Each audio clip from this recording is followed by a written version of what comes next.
Hey everyone, welcome back to the channel. From today onward, we're diving deep into the wildest, underreported alien encounter cases from every corner of the globe. In recent years, the world has been abuzz with a major event, the US government's continuous release of a large number of classified files on UFO and other unexplained phenomena.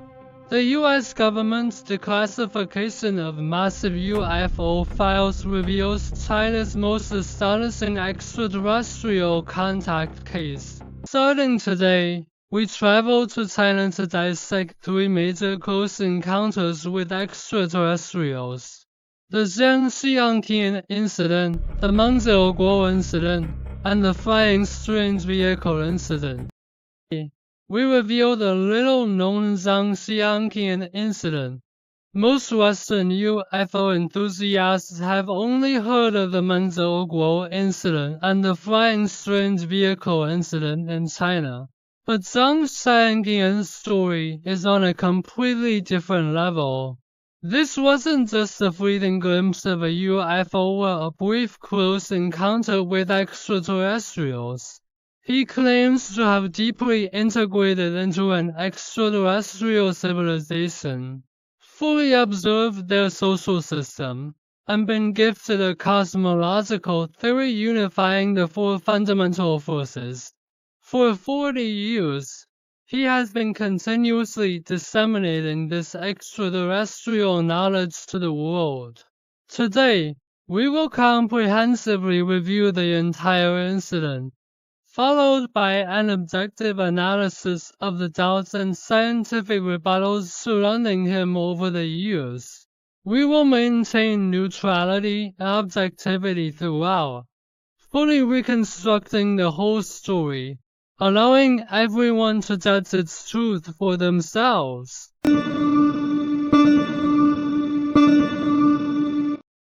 Part 1: His early childhood alien preparations.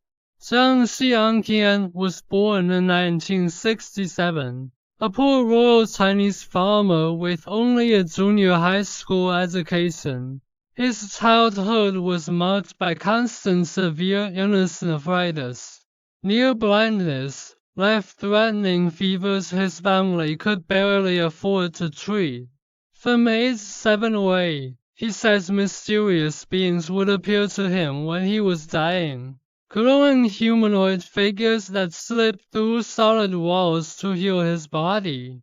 The first time he saw a craft was while herding geese out in the countryside. A thick glowing mist floated above the fields. A silent, unidentified aerial object hidden inside the fog. The aliens told him back then they were saving his life for a bigger mission. They needed a human test subject. Someone uncorrupted by mainstream scientific bias to bring their cosmic knowledge back to Earth. For years, they visited him in half-conscious states, scanning his brain, running small medical tests, waiting until he turned 19 for the full abduction. Part 2: The night he was taken. It was summer 1985. 19-year-old Zhang was asleep in his tiny rural mud brick bedroom at his family home. Late at night, a strange low hum rumbled above the roof, and the entire room flooded with deep crimson light. The earthen wall beside his bed began to melt, turning translucent, oozing simmering purple-red liquid made of trillions of tiny robotic nanobots that formed human-shaped silhouettes. He froze in terror, his body locked stiff, unable to scream. A telepathic voice echoed directly inside his skull. "Come on, emotionless, come with us." An invisible force pressed down on his skull, filling his head with a thick fluid-like sensation that dulled his fear. He watched the alien figures step straight through solid mud, and to his shock, His own body passed through the wall as if it didn't exist. He could still smell the rudder of the brick as he walked through it. Outside, a silent disc-shaped UFO hovered inches above the ground. No landing gear, no exhaust, no noise. He was stripped bare by the alien robots and guided inside the craft. Here's the mind-bending time distortion twist. What felt like a full 30 days living on another planet only lasted a single night on Earth.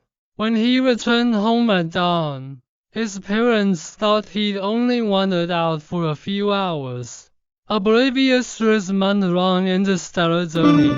Part 3. Life on Quark Star, the alien civilization. Inside the mothership, 3 true Quark aliens stepped forward to greet him, plus dozens of drone robots that handled all labor and medical scans. He described their appearance in extreme detail over hundreds of interviews. Skin is pale pink, impossibly smooth, no pores, standard young one, 5 meters tall, human-like body structure, but far slimmer and delicate. Female aliens have hair made of thin, glowing tube-like filaments. Male aliens have tight, glossy black skin like covering struts flat over their scalps. They communicate purely through telepathy, no spoken language at all. Quark Star society is wildly different from human civilization. Every detail deeply specific, nothing generic. Immortality technology, they don't die of old age.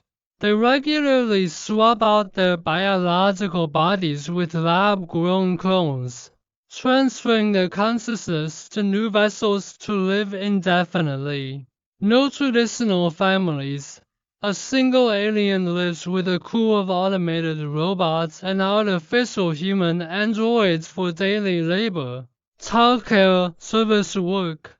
No marriage, no bloodline parenting like humans. Medicine via nanobots. All sickness is cured by injecting microscopic robots into the digestive tract to repair cells. No surgery, no pills. Virtual reality as daily life, most social connection. Entertainment, even intimate relationships happen via full-sensory VR projections floating in midair. They rarely touch each other physically. Global artificial field technology, they control gravity, weather, earthquakes, energy with a handheld artificial field scanner.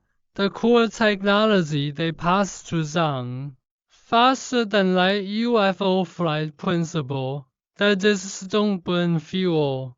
They manipulate space itself to cancel our mass, allowing instant acceleration, sharp turns, and interstellar jumps without inertia.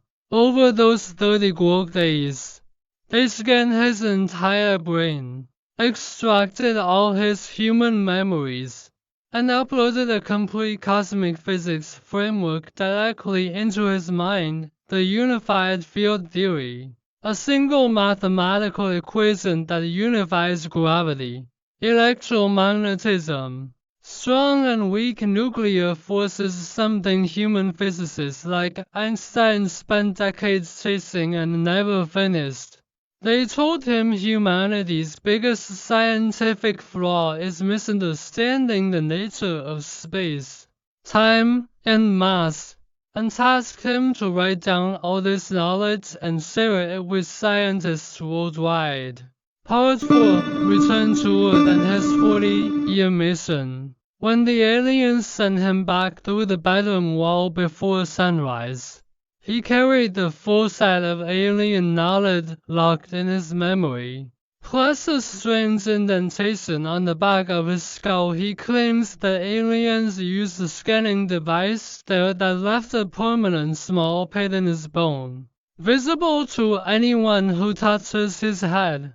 Starting in the early 1990s, He wrote hundreds of letters to Chinese universities, physics research institutes, even global science journals like Nature, attaching his unified field theory equations and his alien planet travel logs. Almost every letter was ignored or sent back unread. With only basic middle school education, he spent decades self-teaching advanced math and physics to translate the alien concepts into human language. He's self-published multiple books translated into English, Spanish, and other languages, posts thousands of videos online detailing his Globestar experience, and filed a patent application for his artificial gravity field device in the US. He still lives a quiet, simple life in the same rural town, working odd jobs like welding and bicycle repair to get by, devoting every spare minute to spreading the alien science he claims to have received. A small independent documentary crew filmed him in 2024. And the film racked up millions of views across Asian streaming platforms, introducing his story to global UFO audiences. Part 5 of the massive skepticism and counterarguments. Now, let's shift to the critical side. Mainstream scientists and UFO skeptics tear apart this case for multiple strong reasons. First, zero tangible physical evidence. There's no UFO wreckage, no alien artifacts, no lab-verified scar tissue from the abduction, no independent eyewitnesses who saw the glowing craft or alien figures that night. Every single piece of proof relies entirely on Zhang's personal memory and oral testimony. No third-party confirmation. Second, his unified field theory is widely dismissed by physicists. Critics point out his mathematical formulas lack rigorous peer review, contain fundamental errors in relativity and quantum mechanics, and have never produced a testable, repeatable experiment to prove magnetic fields can generate artificial gravity. Patent examiners know the patent only proves an idea is novel, not scientifically correct. Third, psychologists analyzing his account flag classic traits of dissociative fantasy, a common pattern in people who experience chronic childhood illness and isolation. Many of his alien civilization details mirror popular sci-fi tropes and 1980s Chinese UFO folklore, with minor contradictions in his timeline that shift slightly across decades of interviews. Fourth, researchers note he practiced Qigong, traditional Chinese energy meditation, as a young adult. A practice linked to vivid hallucinatory consciousness projection experiences, which could explain his full immersive trip to another planet narrative. Part 6. Speculation. So where does that leave us? Zhang Shantian's abduction story stands out from almost every Western alien encounter because of its sheer volume of hyper-specific, culturally unique details. No generic gray aliens. No repetitive medical probing tropes we've seen 100 times. It's a window into how extraterrestrial contact narratives develop in a totally different cultural context, far removed from American UFO culture. Is he a genuine interstellar messenger holding revolutionary alien physics? A lonely rural man who crafted an elaborate fantasy to process a traumatic, sickly childhood? Or something in between? There's no definitive answer yet. No lab tests, no recovered craft, no official government statement confirming or denying his story. All we have is his consistent, unchanging account that he's stood by for over 40 years. Drop your thoughts down in the comments below. Do you think this 1985 Guok-style abduction is one of the most credible alien contact cases from Asia? Or do you write the whole story off as an elaborate lifelong fantasy? If you'd like to see more in-depth analyses of lesser-known, non-Western UFO stories, subscribe and turn on post notifications. Starting next time, we'll discuss some more Chinese encounters with extraterrestrials, the Mengzhou incident and the aerial records incident. Thanks for watching. See you next time.